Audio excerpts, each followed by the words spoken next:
যারা রংপুরে 2024-এর অভ্যুত্থানে একসাথে লড়াই করেছে তাদের সকলের একটা অংশগ্রহণ ছিল। তারা তাদের জায়গা থেকে প্রতিক্রিয়া দেখিয়ে তার বাসার সামনে বিক্ষোভ করেছে, কিন্তু ঘটনা এখানে শেষ হলে ভালো হতো যে বিক্ষোভ করেছে।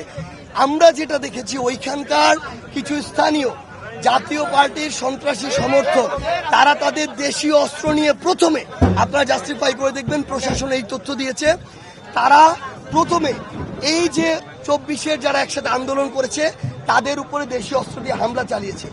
এরপরে আমরা এতটুকু পর্যন্ত খবর পেয়েছি এবং আমরা আমাদের জায়গা থেকে, এখানে শুধু নির্দিষ্ট কোনো দল নয়, এখানে সকলের অংশগ্রহণ ছিল। আমরা আমাদের জায়গা থেকে যেটুকু ফাইনালি জেনেছি, আমরা প্রশাসনকে এইটুকু বলেছি যে ফ্যাসিস্টদের দোসরদের প্রশাসন যেন প্রোটেকশন না দিয়ে বরং তাদেরকে তাদের আইনগত প্রক্রিয়ায় গ্রেফতার করে প্রথমত। দ্বিতীয়ত, অভ্যুত্থান এর সময় যারা একসাথে লড়াই করেছে তাদের যদি ওই ফ্যাসিস্টদের দোসরদের দ্বারা কোনো রকম ক্ষতি হয় তাহলে সেই জায়গায় প্রশাসন তাদের দায়িত্ব যদি পালন না করতে পারে তাহলে আমাদের তখন আমাদের জায়গা থেকে সেটা একটা দল হিসেবে নয়, আমাদের সহযোদ্ধাদের যেহেতু আক্রমণ করেছে আমাদের অবশ্যই সেখানে গিয়ে তাদের পাশে দাঁড়াতে হবে।